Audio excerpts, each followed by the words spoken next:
Halo manusia-manusia berbudaya jagat, ketemu lagi sama Pak Didi Santoso dari jagaplay.com untuk Jaga Review TV. Hari ini kita punya pembahasan super serius yang sepertinya siap untuk menyinggung beberapa jenis orang di bagian komentar ini. Jadi mari kita mulai, let's go!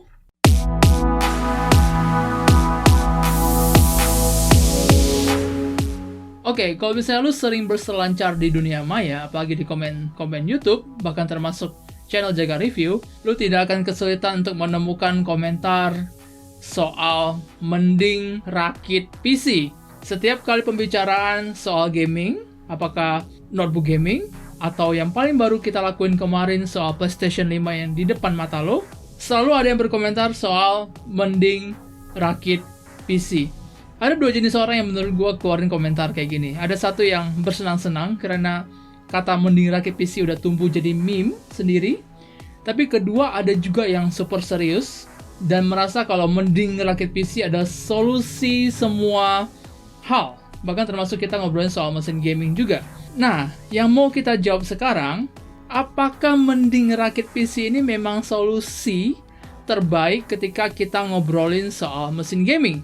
Kita analogikan ketika orang bertanya ke lu soal, hey, kalau gue butuh mesin hitung buat tugas fisika gue, kalkulator apa sih yang terbaik buat gue? Gitu. Bayangkan di posisi kayak gini terus ada yang jawab, mending rakit PC. Nah, kita gak mau yang kayak gitu. Kita mau ngobrolin yang bener-bener gaming doang. Untuk menjawab pertanyaan dan polemik ini yang sering keluar ini, mending rakit PC, gue akan ngajak, kayaknya lu kenal lah siapa ya, kalau misalnya lu sering nonton video gue akan ngajak si Gunawan yang notabene lebih ngerti soal PC untuk ngebahas soal apakah memang mending rakit PC versus PlayStation 5 ini adalah sebuah komparasi yang seimbang. Mari kita sambut Gunawan. Yeay, hadirlah Gunawan yang terhalang PS5 di tengah. Yeay. Jadi gini Gun, minggu ini kita ngobrolin sesuatu yang jauh lebih serius daripada biasanya. Kita ngobrolin soal persepsi kalau semua hal yang terkait gaming itu bisa dijawab dengan mending rakit PC. Termasuk ketika kemarin kita keluarin video soal PlayStation 5 kan. Iya, bisa dimengerti. Bisa dimengerti dong. Jadi gue minta bantuan lu sebagai orang yang lebih ngerti soal PC untuk membantu membangun argumen kira-kira bener apa enggak? Bener atau enggak itu situasi. Terutama soal value sih sebagai mesin gaming ya. Nah, kita kan tahu nih kalau PlayStation 5 resmi Indonesia itu di Indo itu ada 2 varian dan 2 harga. Iya. Yang satu yang versi fisik itu 8,7 juta yang ada disc Blu-ray-nya. Ini ya? Nah, yang ini 8,7 juta. Terus ada yang versi digital only yang nggak ada disc-nya itu sekitar 7,2 juta. Nah, itu dua-duanya nggak ada beda performance. Jadi sama performance-nya. Oke. Nah, yang pengen gue tanyain ke lu adalah, menjadi sebuah tugas yang mulia adalah, apakah mungkin lu menawarkan mesin gaming dengan performance yang sama di PC ketika kita compare sama PlayStation 5 versi digital yang harganya 7,2 juta, karena performance-nya nggak beda kan, jadi kita pakai 7,2 juta sebagai standar. Apakah mungkin membangun PC gaming di tingkat harga segitu menurut lo? Membangun PC gaming di 7,2 juta mungkin, tapi performa yang ditawarkan sih harusnya nggak mencapai apa yang bisa ditawarkan sama PS5. Jadi sama marketingnya mereka sih selama ini PS5 selalu ngobrolin 3 key selling point dia. Satu, dia mesin gaming 4K. Kedua, dia bisa ray tracing. Dan yang ketiga, dia punya SSD NVMe yang super cepat. Nah, jadi requirement-nya adalah coba racik sebuah PC gaming yang satu bisa 4K, 2 bisa ray tracing, 3 udah support SSD NVMe yang cepat dengan kisaran harga semurah dan serasional yang lo bisa. Jadi requirement pertamanya adalah bisa ray tracing. Bisa 4K atau ray tracing ya? 4K ray tracing ya. Kita kan kemarin juga udah ngobrol sama tim Jagat dan semuanya pada bilang ya berarti kalau kayak gitu maunya minimum kita harus pakai GeForce RTX 3060 Ti. Itu harganya saya udah hampir seharga ini. Berapa nih 3060 Ti? 3060 Ti itu sekitar paling murah loh ya. Kayaknya sekitar 7 juta. VGA-nya aja udah seharga PS5. Iya. Bahkan kalau cari yang agak mahal tuh bisa kita juga ketemu di 7 besar, itu juga ada VGA-nya aja. Baru VGA. VGA-nya aja. Oke, ini kayaknya akan jadi komparasi yang gampang banget. Tapi silakan. Kira-kira menurut lo dengan 3060 Ti itu bisa kombinasikan apa aja biar bisa jadi PC gaming yang Biar oke? jadi PC gaming yang oke ya. Jadi kalau kita lihat mungkin gambaran kasarnya ya, buat menentukan prosesor minimal apa yang dipakai sama RAM-nya berapa, itu kita mungkin bisa lihat dari survei itu yang ya salah satu platform di PC yang paling ngetop itulah, yang asep-asep. Ya. Paling banyak tuh orang pakai berarti 4 core, prosesornya 4 core dengan RAM 16 GB. Kalau seandainya prosesor 4 core, berarti kita bisa pilih opsinya ada 2 seharusnya. Harganya juga mungkin agak mirip-mirip, ini bisa diatur lah pokoknya. Yaitu kita bisa pakai Core i3 10100 atau 10100F, itu yang hitungnya terjangkau. Atau kalau dari kubu satunya lagi bisa pakai Ryzen 3 3100 atau 3300X. Sementara kalau buat motherboard, kita cari yang semurah mungkin kan. Semurah mungkin berarti untuk yang Intel tuh kita bisa pakai chipsetnya mungkin H410. Sementara untuk yang AMD kita bisa pakai A320, itu yang buat murah. Ini motherboard bakal ada di kisaran sekitar 1 juta lah. 1 juta ya bisa dari 900 sampai 1,1 gitu. Kemudian buat RAM 16 GB. Seingat gua kalau PlayStation 5 juga 16 GB kan. Jadi ya paling nggak sama lah dengan yang di hasil survei itu. RAM ya untuk standarnya sekitar DDR4 16 GB itu juga sekitar 1 juta. Oke. Ya. Semakin membengkak terus. Semakin membengkak. Kemudian requirement berikutnya apa? Ada SSD Storage, NVMe ya. SSD NVMe 1 tera. SSD NVMe 1 tera ya kita bisa pakai juga SSD NVMe 1 tera. Ini kalau nggak salah yang cukup oke. Kita mencari yang lumayan kenceng loh ya, bukan yang paling lambat yang bisa dijumpai di pasaran. Yang lumayan oke itu ada di sekitar 2 juta 100, 2 juta lah kira-kira segitu. Kemudian itu kan udah basic-basicnya udah dapat kan. Cuman masih harus diingat ini kan namanya PC. Kalian bisa pakai telanjang tanpa casing, tapi ya alangkah baiknya di casingin. Jadi ya masih harus ngeluarin lagi dana buat paling nggak beli casing. Ya casing seandainya kita nggak cari yang keren, nggak cari yang gimana juga, kita mungkin bisa tekan harganya sampai di sekitar 200-300 ribu juga bisa. Oke. Ya nggak terlalu nambah lah ya. Cuman tetap aja satu, semuanya nggak bisa jalan kalau nggak ada power supply. Kita power supply kita nggak bakal cari yang fancy kayak gimana, yang mungkin terlalu mahal atau apa. Kita coba cari power supply standar sekitar yang kita coba cukup oke lah buat kelas PC seperti ini, di kisaran 550 sampai 600 watt. Itu yang terbilang oke dan harganya masuk akal, bukan yang semurah mungkin ya ini, soalnya agak takut buat nyarankan power supply dengan harga semurah mungkin itu. Gitu ya. Itu ada di sekitar 500 sampai 600 ribu. Oke. Ya kurang lebih kayak gitu. Itu kita nggak ngitung itunya ya, sistem operasinya. Tapi ya kalau soal sistem operasi orang-orang udah tahu lah bagaimana cara belinya juga, yang gimana cara dapat yang legal hitungannya. Oke, ya kayak gitu. Kalau dihitung-hitung mungkin ada di kisaran 13,5 sampai 14 juta. Berarti 2 kali lipatnya PlayStation 5 Digital Edition. Ya, hampir 2 kali lipatnya sih. Oke, itu adalah PC minimal untuk 4K gaming dengan ray tracing on. Ray tracing on di 4K ya. Terus gue juga dengar kalau lu udah nyobain ini di Watch Dogs Legion, gue compare sama PS5 dan lu main di PC, dan kira-kira performance-nya kayak gimana? PC kayak gini di Watch Dogs Legion dengan ray tracing on. Iya, di Watch Dogs Legion di ray tracing di on ya. Itu kita dapat ya cuman sekitar barely 30 lah. 20-an sekian gitu. Tapi ini dengan catatan DLSS di off ya. Oh ya, kan PS5 memang gak ada DLSS, jadi kita mesti compare-nya seimbang gitu. Mungkin dengan DLSS di on ya mungkin bisa mirip-mirip 30-an FPS gitu lah. Jadi kalau misalnya lu compare dengan versi PS5 yang gua cobain, dan lu bisa lihat di footage ini dengan footage-nya si Gun juga, untuk PS5 surprisingly mereka 4K ray tracing dan 30 FPS-nya stabil. So, lu ketemu sama mesin 14 juta yang lu bangun untuk main game yang sama dengan PS5, tapi PS5 perform better. Gua nggak ngerti gimana caranya, tapi kita akan ngobrol itu ntar.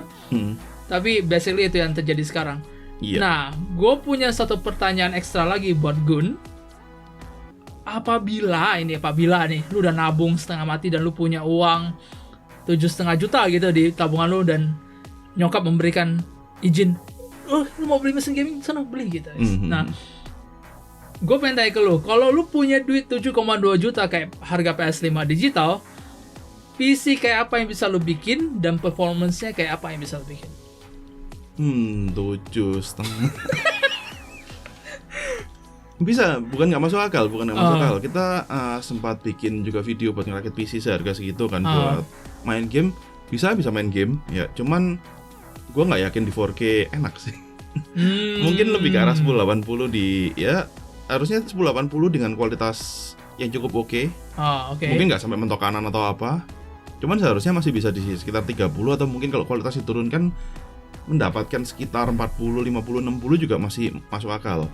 Jadi kita ngobrol soal mesin gaming 1080p. Iya, 1080p. Bukan lo punya gambaran kira-kira spesifikasi kayak gimana? Spesifikasi mungkin nggak beda jauh dari yang tadi. Soalnya yang tadi tuh menurut gua itu udah termasuk konfigurasi yang oke banget.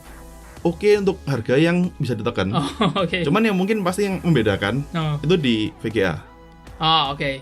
Untuk VGA kan kita nggak mungkin pakai yang seri RTX, itu harganya masih cukup tinggi. Jadi kita pakai yang terbilang minimum untuk menikmati game yang baru-baru ini dengan masih cukup nyaman di 1080p, yaitu GeForce GTX 1650 yang GDDR6. Ya, dengan itu kemudian mungkin yang masih bisa ditekan lagi adalah SSD. SSD kita mungkin nggak pakai NVMe, kita ganti ke SSD SATA biasa. Kapasitas juga mungkin nggak bisa sampai 1 tera. 1 tera soalnya harganya juga masih 1,5 juta ke atas. Jadi kalau memang kita mau cari sekitar 7 jutaan, itu mungkin bisa diganti ke 256 giga. Ya kita bisa dapat di harga sekitar mungkin berapa, 7,2 bisa sampai 7,5 lah. Dengan catatan ya prosesornya sama, motherboard sama, RAM sama. Kita juga ngejar 16 giganya kan. Kemudian casing sama power supply juga sama. Berarti dengan 7,2 juta harga yang sama, lu dapat mesin gaming 1080p dengan VGA non ray tracing dan SSD lebih kecil, kualitas rendah ya. Berarti nggak secepat yang diklaim sama PS5 misalnya. Jauh. Terus kapasitasnya juga lebih kecil. Iya, tapi paling nggak ini buat main game di 1080p ya oke lah. Jadi Sigun juga sempat nangkap Watch Dogs Legion juga. Jadi dengan setting yang sama 1080p dan lu bisa main di very high bisa ya? Di sekitar 30-an ya. 30-40-an bisa harusnya. Iya. Dengan tergantung situasi, soalnya game open world kan kita nggak pernah tahu apa yang terjadi gitu kan. Betul. Kalau misalnya mobilnya banyak dan segala macam. Jadi ya gue rasa dengan sedikit hal yang kita ngobrolin sekarang, kita bisa dengan terbuka membantah kalau tidak semuanya tuh mending rakit PC. Menurut lo gimana? Ya kalau menurut gue sih untuk main game bener-bener murni main game ya di kisaran 7 juta ini ya gue harus bilang ya ada baiknya mungkin mencari mesin game seperti ini. Karena ini kita nggak mempertimbangkan apapun kebutuhan lainnya ya. Jadi asumsi memang bener-bener gaming murni. Iya. Ya memang kayak 7 juta lo bikin PC, lo cuma dapat 1080p non ray tracing, dapat SSD murah yang kapasitas kecil. Kalau lo mau bikin PC yang setara performance sama PS5 at least menyerupai gitu, yang performance-nya juga bisa lo compare tadi, lo butuh PC paling nggak 2 kali lipat harganya gitu.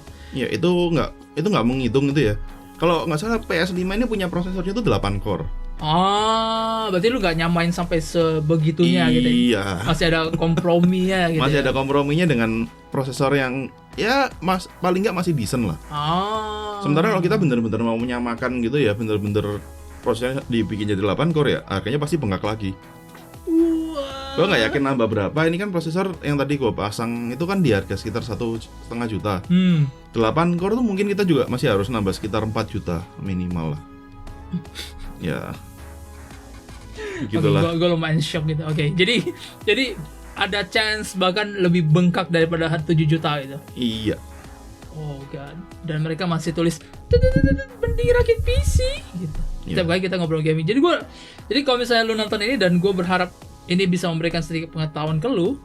Ya ini catatan dikit ya. Ini kita nggak menghitung harga monitor, kita nggak menghitung harga game dan lain-lain. Keyboard, mouse. Ya.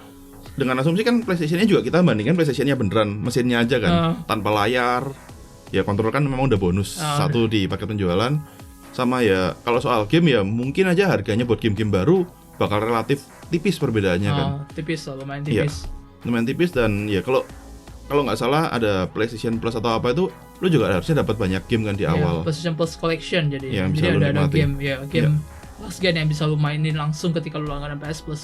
Jadi gue rada-rada ya gue harap sih pengetahuan ini bisa ngasih ke lu gambaran kayak apakah tulisan mending rakit PC buat orang-orang yang memang niat nulis itu buat merekomendasikan ke orang lain itu memang rasional atau enggak, atau kalau cuman membeo dalam tanda kutip, wah semua orang ngomong mending rakit PC tapi gue nggak pernah secara eksplisit ngitung apakah kalau misalnya gue ngobrolin soal mesin gaming dengan value tinggi kayak PS5 itu better mending rakit PC atau mending PS5 gitu. Nah, gue pengen ngobrol sesuatu lagi nih sama si Gon nih. Apa sih sebenarnya yang bikin kenapa dalam tanda kutip PlayStation 5 itu dengan harga lebih terjangkau dia bisa dalam tanda kutip lebih optimal sebagai mesin gaming? Menurut lo kenapa? Ya kalau seandainya disuruh menjawab yang bener-bener 100% bener, mungkin gue juga nggak segitunya bisa jawab dengan 100% bener. Cuman yang gue lihat PlayStation 5 ini kan sebenarnya lebih ke arah mesin yang ya udah spesifikasinya satu ini kan.